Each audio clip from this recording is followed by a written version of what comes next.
Doutor, primeiramente, muito obrigado aí por o senhor ter aceitado o convite para participar desse bate-papo aqui sobre carreiras de concurso público, né? Principalmente na carreira da magistratura, que para muitas pessoas é algo tão místico assim, né? Tu ser juiz. Primeiramente, agradecer, né, por ter essa oportunidade. É o nosso primeiro bate-papo que estamos fazendo e chegamos justamente aí hoje com o juiz da cidade aqui, né? Então, muito obrigado pela oportunidade, então, de ser o primeiro a ser entrevistado, né? Seja bem-vindo ao Poder Judiciário. Obrigado. Né? A nossa casa, que nós trabalhamos aqui diuturnamente, né?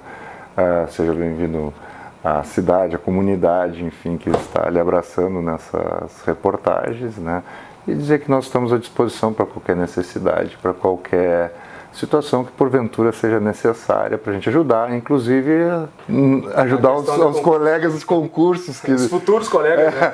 Os futuros colegas que pretendem assumir a carreira, enfim, tanto de juiz quanto de delegado, capitão, promotor, defensor, que são todas as carreiras da área jurídica, né? Os aplicadores do direito. Os aplicadores do direito, né? Então, mas obviamente também tem outras carreiras que têm concursos, todas são bem-vindas as pessoas novas para poder que a gente avance sempre, né? São situações que a gente tem de saídas de colegas que vão se aposentando, já ficam mais cansados e vão curtir seus aposentos, né? Sim. E assim a gente precisa que outras pessoas venham carregar junto com a gente a situação até nós podermos descansar também, né? Perfeitamente. Doutor, eu não sei como eu devo reportar os juízes. Natural, sem problema, como perfeito. pretender. Eu gostaria, assim, primeiramente, de saber de que cidade o senhor é, de que área, de que região, contar um pouco da sua história nessa questão de concurso público, quando o senhor iniciou, se foi na faculdade, se foi antes, já era pequenininho, já tinha uma ideia. Você não tem isso? Queria que você não contasse. Não, assim, eu sou natural do Rio Grande do Sul aqui mesmo, né? Venho da região sul ali de Pelotas, né? Muito embora fazia muito tempo que eu não morava lá, né? Então, mas eu nasci lá. Eu me formei nos colégios lá e na Universidade Federal de Pelotas. A partir dali eu saí, fui advogar em Porto Alegre, advoguei por um tempo em Porto Alegre. Depois eu fiz concurso para a Brigada Militar, aí fui capitão da Brigada Militar por um tempo. Depois eu passei no cargo de delegado de polícia de Santa Catarina, então eu exercia a delegacia, como delegado lá em Santa Catarina, e depois eu passei com um concurso aqui de juiz aqui no Rio Grande do Sul e vim assumir a jurisdição aqui no Rio Grande do Sul. Primeiro passando pela cidade de Rio Grande, depois passei por Pedro Osório e depois vim para cá. Além de outras cidades no meio, que foram cidades mais rápidas em razão das substituições, né? Então, basicamente, esse foi como eu progredi na minha carreira, né? Sobre a questão de ser, desde a infância, a questão da magistratura. Na verdade, quando me despertou a vontade foi quando eu tinha mais ou menos 15 anos de idade. Aí, naquilo ali, eu conversei com uma pessoa que exercia a função de magistrado, e aquilo me acendeu uma certa... acho interessante isso. Acho interessante essa profissão. E eu me inclinei para o direito. Foi longo a trajetória, mas consegui realmente chegar na magistratura, né? Depois de bastante tempo, acho que formado uns 10, 12 anos no mínimo, não sei especificamente. Se eu disser, acho que foram, calcular um pouquinho, exatamente 13 anos. De 13 a 14 anos até a magistratura. Perfeito. E passando por esses outros cargos no decorrer, né? Então foi um crescimento, vamos dizer assim, de conhecimento. Não, bom, uma baita trajetória, né? Senhor, eu fui brigadiano também, eu fiz o concurso de 2017, fui durante quase 3 anos, 2 anos e pouco da brigada. E numa das fases eu peguei e caí na parte do psico. Aí tive que entrar com uma liminar e tudo mais. Mas eu fiz o curso de formação lá no 4º BPM em Pelotas, inclusive. Tenho bastante conhecidos lá, o Coronel Facim. Antigamente, na época que eu estava, era o Coronel Perac. Então, conheço um pouco também da brigada, né?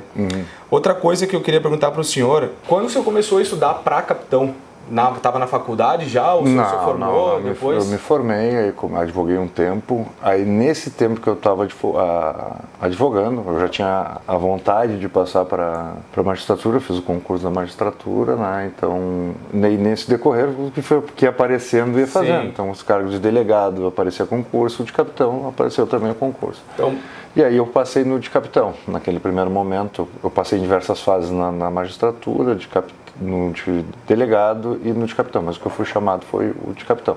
Então eu fui para o capitão da brigada militar. Sim. É que eu acredito que quando o senhor fez o concurso para juiz, você já estava com uma bagagem muito boa na questão de estudos e tudo mais. Sim, né? Sim. O estudo, existem pessoas que passam...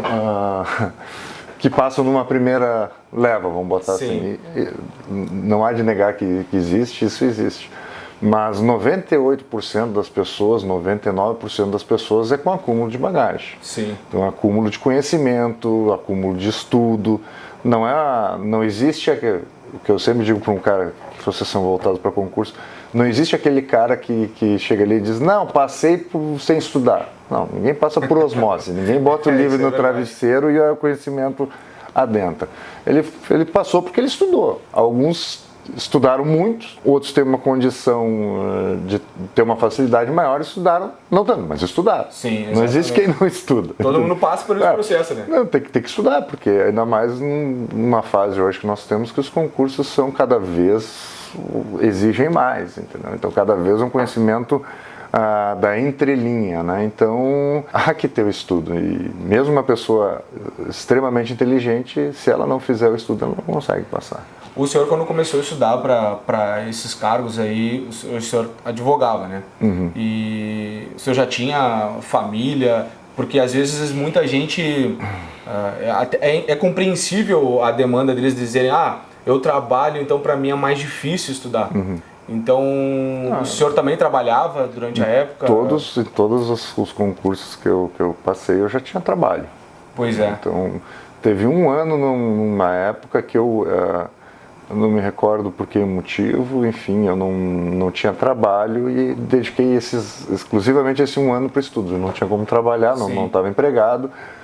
E, enfim, daí nesse ano eu só trabalhava e advogava particularmente, mas foi bem no início, enfim, daí depois consegui um outro emprego, não me lembro, consegui advogar, mas mesmo assim no decorrer eu advogava ainda particularmente para ganhar alguma coisa para poder sobreviver, senão não teria como. Então eu não estava empregado, mas eu não sei se foi exatamente um ano, mas foi entre um emprego e outro, entre um emprego e outro, 6, 7, 8 meses, assim, daí eu só advogava para mim mesmo, né, e estudava. Naquele tempo não tinha o que fazer, se eu fazia a peça do processo que eu tinha, depois eu estudava. Aí o resto depois eu trabalhava. Então eu trabalhava de manhã, ou de tarde, ou de noite, dependendo do trabalho que eu frequentava, e estudava, no outro turno, enfim. Então, galera, olha só, viu como dá para estudar e passar num concurso bom, hein? Dá para trabalhar também ao mesmo tempo. No de juiz eu já tinha família, então quando estava fazendo concurso eu já tinha família. Então tinha trabalho, família e estudo também. E nesse processo, assim, o que o senhor, qual que era a sua metodologia de estudo? O senhor tinha uma disciplina todo dia ou como que o senhor fazia? Eu, na verdade, assim, cada um tem sua maneira de estudar. Então tem pessoas que estudam através do áudio, tem uma memória auditiva melhor, outros com uma memória visual melhor, alguns leem e falam em voz alta, enfim, cada um tem a sua particularidade e a sua forma de aprender mais fácil e gravar mais fácil. Então cada um vai ter que achar a sua maneira. A minha é lendo livros. Então, ou seja, eu tenho minha leitura de livros, eu vou lendo, começo um livro, vou até o final, termino. E depois eu vou revisando esses livros perto da prova. Foi assim que eu... Fazia alguns apontamentos? Isso. Podia fazer dentro do livro, podia riscar o livro, as partes mais importantes, mas basicamente em livros, né? Hoje o pessoal usa... Dizem que usa muito o Kindle, enfim, que é o eletrônico. Sim, verdade. Eu não consigo gostar muito. Você gostava mais de pegar o tato livro. Com até hoje eu gosto de pegar o livro. Mas é cada particularidade de cada um, enfim. Sim, exatamente. Hoje talvez as pessoas são mais tecnológicas da época que eu venho, enfim, então... Hoje em dia existe cursinhos, videoaulas, existe uma gama muito maior.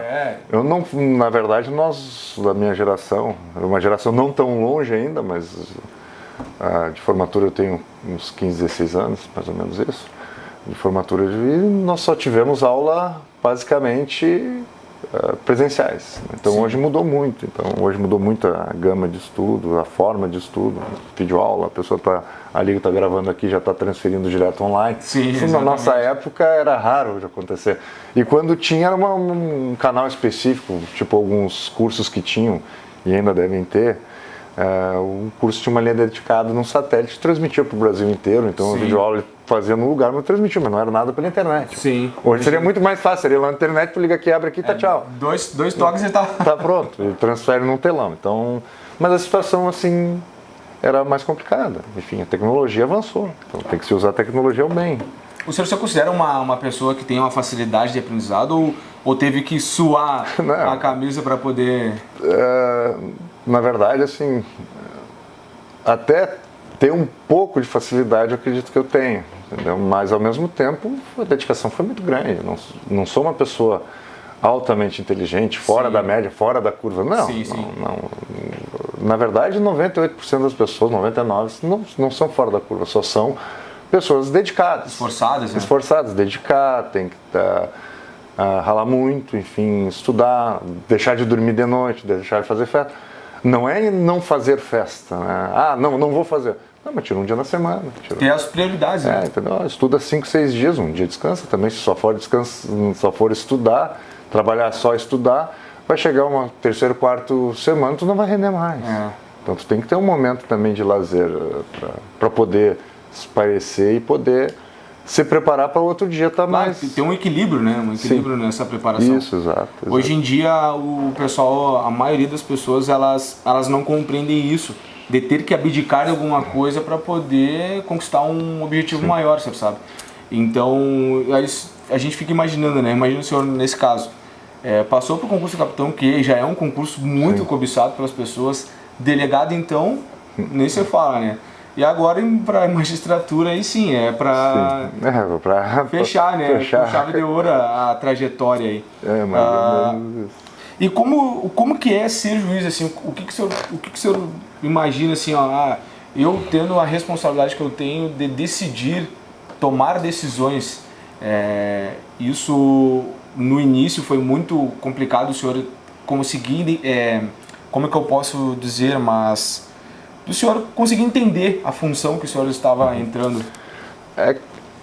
Como é que eu vou lhe dizer assim? Eu já entrei na magistratura um pouco mais maduro, entendeu? Então, claro, existem pessoas que entraram na magistratura muito novas, com 23, 24 anos, 25 anos. Hoje é mais difícil por causa da questão dos 3 anos que tem de necessidade de conhecimento jurídico, de atividade jurídica, né? Então essas idades foram maiores, mas eu entrei com uma idade já mais avançada, né, do que a média normal. Então já tinha passado por essas 2 outras carreiras e uma carreira que já era altamente decisiva, que tu já decidia se a pessoa ia ficar presa ou não. Então, naquele momento tu tinha que ter, não obstante, tu tinha que tomar uma decisão. Então como essa evolução que eu tive se tornou uma questão meio prática, assim, de tomar decisões, de verificar a situação, de tentar analisar o que está acontecendo, como é que foram as situações, para daí tomar essa decisão.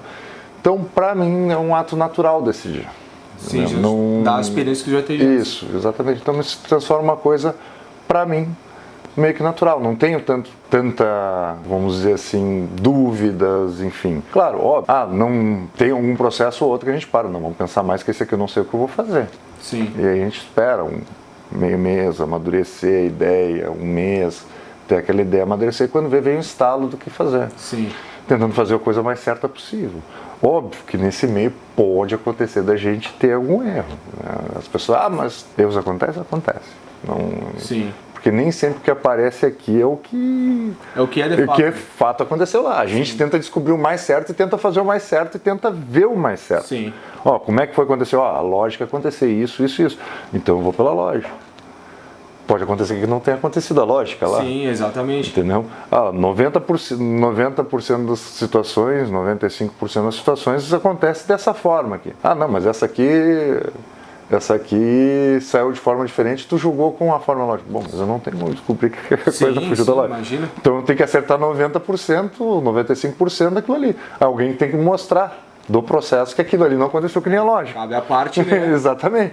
Entendeu? Então ela tem que me provar muito bem provado porque que a coisa não seguiu a lógica. Entendeu? Sim, exato. A lógica natural dos acontecimentos. E o ser humano, ele é muito lógico na sua conduta. Se pegar até um sociopata, que é o que chamava de psicopata, ele tem uma lógica de raciocínio. Tanto é que na parte criminal tu tem um modus operandi, a pessoa...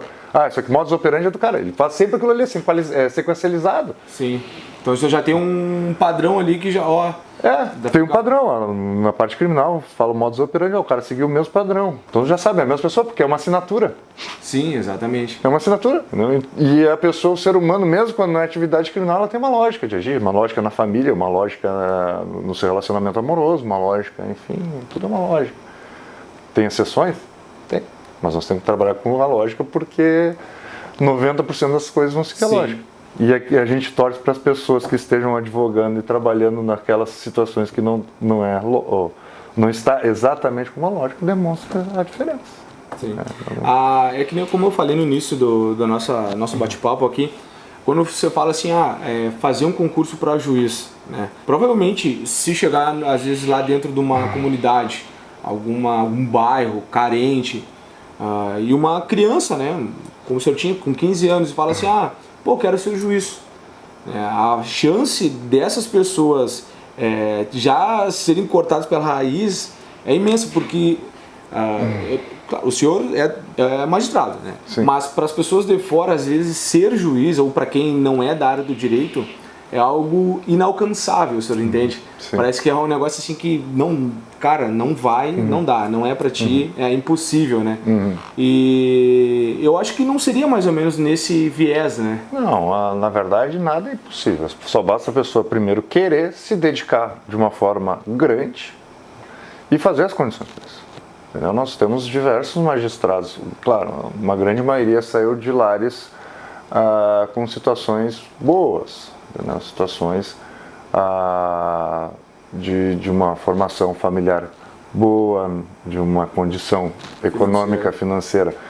Não é aquela pessoa milionária, mas também não é aquela pessoa que não tem necessidade, mas nós temos muitos colegas que saíram de uma situação também não tão boa. Entendeu? Tão favorável. Tão favorável. Então o que acontece? O concurso ali é todo mundo igual, cabe muita dedicação. Então o que acontece? A dedicação da pessoa desde nova buscar o seu objetivo. O seu objetivo ele pode alcançar, ele vai ter que estudar, vai ter que ralar. Mas a gente tem que valorizar as pessoas que ralam, né? Então as pessoas que correm atrás. E nada é fácil na vida. Nenhum concurso é fácil na vida, nenhum trabalho é fácil na vida. A área privada também não é fácil, entendeu? Então cada um tem que buscar o seu melhor e buscar o seu diferencial. Eu falo, pessoal, também, se tu for fazer um concurso para a prefeitura, para nível fundamental, se tu não estudar, provavelmente se não souber matemática, português, eu não sei se cai raciocínio lógico ou coisa, tu não vai saber. Tu não vai passar, então tu tem que saber aquilo ali. E saber, tu precisa estudar. Doutor, do tempo que o senhor estava advogando até passar no concurso de capitão, o senhor lembra mais ou menos quanto tempo o senhor demorou estudando para conquistar essa aprovação num concurso que é hoje um capitão acho que deve estar ganhando inicial de uns 20 mil reais. Acredito que seja mais ou menos isso. Eu acho assim, eu não me lembro bem, por incrível que pareça assim, as coisas assim, volta e meia, a gente segue uma sequência. Eu sei que eu saí da faculdade, eu já trabalhava antes de sair da faculdade, no escritório de advocacia em Porto Alegre, daí eu estava trabalhando no escritório de advocacia. Eu fiquei mais ou menos um ano e pouco sem dar um estudo acelerado. Então foram 4 anos mais ou menos. 4 anos. 4 anos estudando. Sabe por que eu pergunto isso para o senhor? Porque o pessoal acha que concurso público, né? Concurso público é para semana que vem, você entende? Imagina, você estudou 4 anos e às vezes tem gente que está estudando 1 ano e já, cara, não é para mim. Então o pessoal, olha só, 4 anos para passar num concurso para capitão, você não imagina só. E assim, na verdade, o que acontece? Eu não me lembro bem, mas as provas começaram antes. Nós somos chamados em 2006, se não me engano, é isso aí. É isso aí, mais ou menos. Então, o que acontece? Claro, as provas iniciaram antes, mas tu tem aquele decorrer, tu tem as provas no meio, porque o concurso hoje não é uma coisa estanque que chega e faz, vou fazer prova amanhã e terminou. Não, Sim. é uma prova amanhã, tem uma prova depois de amanhã, tem outra prova depois de amanhã, depois tem ainda exames físicos, mentais, enfim. Então hoje um concurso demora 2, 3 anos. Passando a pandemia até 4, 5, dependendo, verdade. porque parou quase 3 anos de fazer prova nesse decorrer da pandemia, enfim. Tem todas as fases, né? No meu caso, demorou um ano para isso que eu fui na primeira turma. Um ano demorou para ser chamado. Exatamente. Então, o que acontece? Existe um tempo. E nesse tempo, tu não vai deixar de estudar, porque acho muito difícil uma pessoa que entra no mundo do concurso fazer um concurso. Doutor, qual foi a parte mais difícil na sua preparação que o senhor, durante esse tempo todo, enfrentou assim? Difícil como é muito contínuo a situação, então a gente fica por diversas vezes cansado nesse meio. Se desestimula, né? Então muitas vezes tu está esperando um resultado e não vem o resultado tão esperado, a pessoa começa a ficar cansada de estudar em tantas sequências. Então tem que ter uma cabeça própria e saber que a passagem é por aqui. Então, maturidade, eu acho, né? Tem que saber que é difícil, tem que saber que vai impor dedicação. Teve uma pessoa que me falou uma vez, um colega, eu não me lembro mais o nome dele. Ele diz, olha, só não passa quem para de estudar. Exatamente. Porque tu vai ver nessa trajetória muita gente parando de estudar. E se tu continuar, tu vai passar. Agora, se tu parar, tu vai ficar com eles. Então eu vejo muitos colegas meus, muitas pessoas que estavam na minha volta, efetivamente chegaram num objetivo menor que eles não queriam, que eles queriam maior, ou não chegaram em objetivo nenhum e se desestimularam e pararam. Mas só não passa quem para. Exatamente. Porque quem continua estudando, uma hora vai chegar. Uma hora sempre chega. Eu falo com o pessoal lá que o processo é demorado, mas ele é certeiro, né? É certeiro, vai chegar uma hora que tu vai começar, às vezes, tu vai começar a escolher qual cargo tu vai assumir, né? Exatamente, chega um ponto que tu tem um conhecimento tão grande que tu já começa a passar em diversas fases e vai se afunilando onde tu tem a pretensão de ir, né? Exatamente. Realmente é complicado, imagina, porque a gente tem alguns níveis assim de concurso, né? A prefeitura é um pouco mais tranquilo, tu pega uma brigada, é um pouquinho mais difícil, mas é tranquilo ainda, SUSEP, aí começa a aumentar o gabarito, né? Vem para delegado, quando vem para capitão, aí promotor, chega aí... Os gabaritos nesses tipos de concurso, eu me recordo muito os de delegados, são em cima de 80% de acerto. Se tu não tem acima de 80%, não figura. A magistratura, ela até não tem um gabarito tão alto.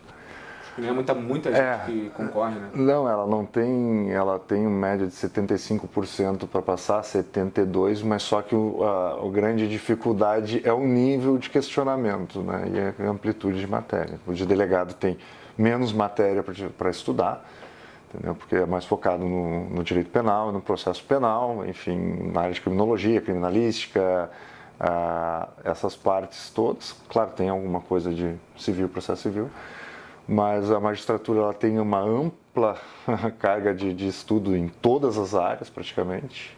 Eleitoral, civil, processo civil, constitucional, tributário, administrativo. No trabalhista, no estadual, não tem. Olha só. No estadual ele não tem o trabalhista porque tem a área focada direta que é a Justiça do Trabalho. Então, é a única praticamente que se escapa, porque até direito previdenciário, que também é uma área mais focada para a Justiça Federal e do Trabalho, ela também necessita. É cobrado no concurso. E muita legislação esparsa, né? Então, é uma ampla gama de conhecimento de muitas áreas, né? A magistratura estadual. São muitas áreas cobradas e um nível aprofundado, então é bem difícil. O senhor estudava quantas horas por dia, mais ou menos assim? Tinha uma meta que o senhor alcançava? O que desce. O que desce? O que desce.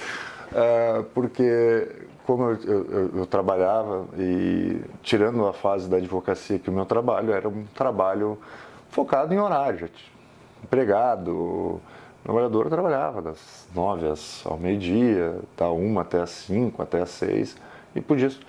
Os outros cargos não teria muita atividade que tu não sabe a hora que vai precisar, um flagrante, a hora que vai começar, uma certa necessidade de fazer uma busca de noite, enfim, quando a polícia militar. Então, existiam momentos de estudo, existiam momentos que a gente era pego de surpresa e não dava para estudar. Sim. Mas a gente tentava compensar no outro dia, no fim de semana. Sim. Então, ao invés de ficar um sábado e domingo descansando, eu usava o sábado para recuperar e o domingo... Mas eu sempre mentalizava o seu objetivo, não, é aquele concurso. Sim, concurso sim, mentalizar o objetivo, mentalizar o edital, porque é aquilo que tem, tentar fazer uma meta semanal de estudo, tem uma meta semanal de estudo, né? É importante, né? É importante.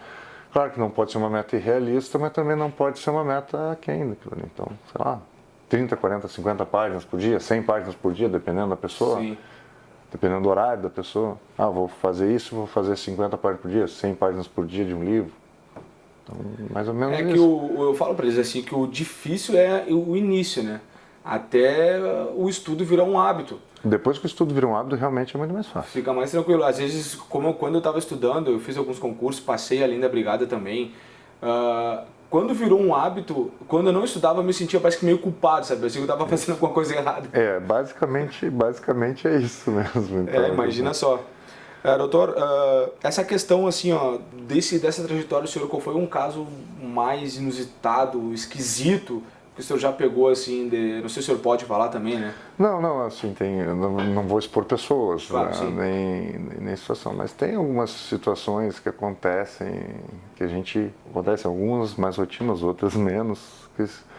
Uma vez que eu me lembro foi assim, a gente estava num fórum, independentemente do fórum, né, que a gente estava fazendo a separação do casal, ali eles estavam pedindo para se separar, fizeram um divórcio. E aí, quando veio o segurança de baixo lá, ligou que estava vendo na câmera que o casal tinha se reconciliado no elevador e trancado o elevador. Nós tivemos que ir lá bater. Eu não acredito. Aí nós tivemos que ir lá bater com toda tranquilidade. Vamos, se quiserem cancelar a audiência, a gente cancela, mas por favor, vamos chegou na hora do vamos ver. E aí, não, mas isso depois que tinham se separado. Aí na hora que acho que depois que terminou a audiência, acho que bateu um arrependimento e as coisas mudaram. Aí já teve situações que a gente teve que prender pessoas dentro do fórum, porque estava com mandado de busca e apreensão, já participamos de fuga de presos de fora para tentar buscar no meio de mato. Acontece, volta também acontece algumas coisas diferentes da rotina. O bom é que é uma atividade que não é nunca a mesma coisa, né? Porque cada caso é um caso, né? Como a vida de pessoas, né? Cada pessoa tem os seus problemas, então vem um pedido diferente e a gente tenta dar a resposta que é necessária ali, conforme a legislação, né? Doutor, assim, ó, eu deixei uma caixinha de perguntas lá no nosso Instagram e tudo mais, claro. Perguntando assim qual era a curiosidade das pessoas. Sim. Tá? E uma que perguntaram lá é que se os juízes eles têm ajuda de custo e moradia ou casa para... Não, na verdade assim não. Isso aí teve um tempo atrás, existiu o auxílio moradia em razão de uma situação econômica na época, mas esse auxílio moradia foi extinto já há, acredito, uns 4, 5 anos. Tá? Não tem mais esse auxílio moradia, né? Existem assim, que as pessoas confundem muito. A nossa associação, algumas vezes, em algumas cidades tem casa.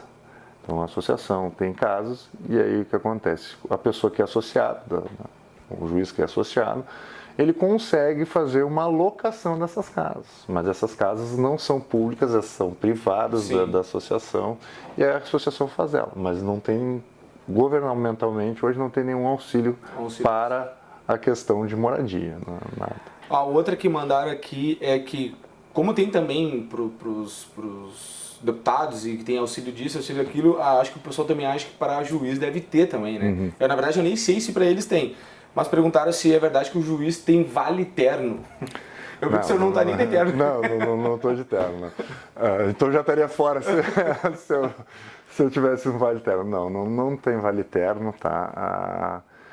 A nossa atividade, ela não, pelo menos no estado do Rio Grande do Sul e que eu saiba em Santa Catarina. Então não existe auxílio vestimento. Já ouvi falar que alguns estados teriam, tá? Olha. Teriam.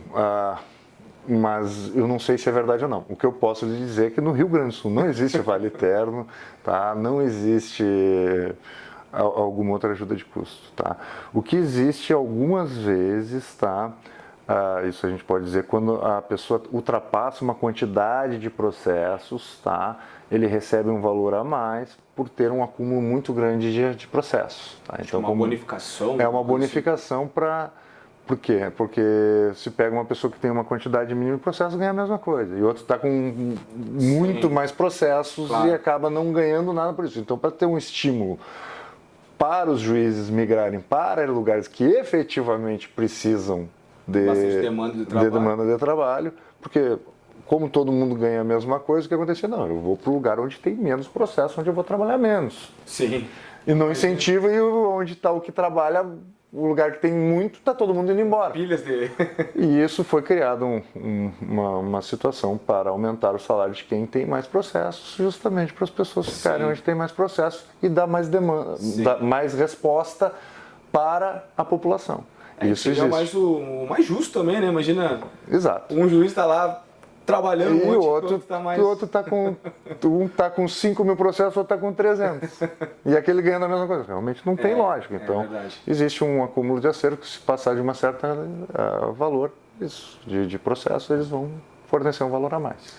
Na época de concurso público ali, quando a gente estuda a parte de direito constitucional, não vou lembrar agora de cabeça o artigo que fala sobre o Poder Judiciário, que fala sobre a carreira da magistratura, né? Que inicia pelo juiz substituto. E chega até qual na verdade, assim, classe. Nós temos hoje, claro, isso também é variável, porque assim, nós temos a magistratura federal e a magistratura estadual. A magistratura estadual, os seus estados determinam, conforme legislação, como é que é a carreira, com certas normativas e especificações vindas da Constituição que devem ser mantidas em todos os locais. Né? Aqui no Rio Grande do Sul, nós temos o juiz substituto, que é o primeiro, o juiz de entrância inicial, o de entrância final, tá? E depois nós vamos para o desembargador. Tá? O desembargador é o que fica no tribunal, então ele ascende da categoria de juiz final e vai para a categoria de desembargador. Então ele ascende ao Tribunal de Justiça do Estado do Rio Grande do Sul. A formação é essa. Então, seriam quatro níveis. Basicamente seriam esses 4 níveis. Né? Então, a questão de tempo para cada nível é um tempo fixo ou não existe produtividade? Tempo, não existe tempo fixo. Existe uma avaliação por antiguidade, por mérito de promoção. Então são feitas durante o tempo avaliações sobre antiguidade, sobre merecimento, e quem quiser promove. A magistratura não é obrigado a ser promovido, só promove se tiver interesse, porque daí tem que mudar de cidade. Entendo. Então só promove quem quer. Entendo. Doutor, qual que é a remuneração de um juiz hoje, no nível inicial, digamos assim? O nível inicial dele hoje, no estado do Rio Grande do Sul, ele é R$25 mil bruto. Bruto. Esse é o valor de remuneração inicial concursal, mais ou menos 25 e pouco, tá? Eu não sei bem ao certo, esse é o inicial. Tá? Aí, dependendo da situação, pode ter o acúmulo de acervo, né? Enfim, algumas outras atividades. Se assumir a justiça eleitoral também, que é outra atividade, pode incorporar mais alguns valores. Né? Sim. Tá? Mas esse é o valor inicial. É um valor aquém dos outros estados, a gente sempre é importante ressaltar. Os outros estados, se o cara quiser passar em Santa Catarina, o inicial é quase R$30 mil. 30 mil? É quase R$30 mil. É uma boa remuneração, né? É uma remuneração condigna. Um pouquinho acima da... É importante. E desembargador hoje termina com qual valor será? Se eu teria uma noção? Na verdade, assim, o nosso estado do Rio Grande do Sul, ele vai aumentando a remuneração 5% a cada escala. Deve dar em torno de uns 33, 34 mil reais. O salário bruto do desembargador. Mas daí tirando o líquido vai... Mas é que daí ele, como está lá, já tem outras situações que decorrer, também tem uma possibilidade de acervo maior, possibilidade de algumas outras medidas que também transformam hoje, quase que exclusivamente, todos ganhando no teto. Entendo. Doutor, assim, para finalizar aqui, né, o nosso bate-papo, o senhor teria alguma dica, alguma mensagem para quem está se preparando, não só para a magistratura, mas para quem está estudando para concurso público, para eles poderem perceber que É possível, mas só que demanda em contrapartida, tu vai ter que pagar o preço da dedicação, de ter paciência nesse processo todo. Né? A mensagem acho que já foi até dita antes. Se tem um objetivo, o importante é focar nesse objetivo e não desistir, não esmorecer no decorrer desse caminho, né? Porque a incerteza e a ansiedade muitas vezes são grandes, então o que tem que ser feito? Tem que ser buscado o objetivo. E isso depende todo dia de muita dedicação. Dedicação, dedicação, dedicação. Quando acha que vai sair um pouquinho da casinha, tira uma folga, alivia um pouco o estresse, baixa um pouco o giro e volta de novo. E assim vai, dia após dia, trabalho de formiguinha, para um dia chegar lá. E o senhor faria tudo de novo para o senhor chegar onde está hoje? Faria, com certeza faria. Beleza, doutor, eu trouxe um presente como forma de agradecimento, tá? Que é uma camiseta aqui do nosso curso.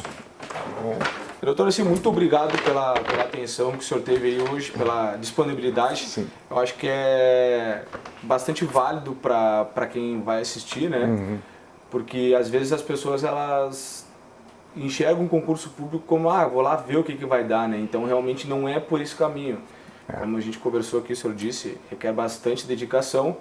E o senhor ainda passando por outros concursos, né? Então é mais possível ainda, né? Então acho que dá um gás a mais para saber, para o pessoal ver, cara, mantém, né? Sim. Mantém no plano que é só ter paciência que vai chegar.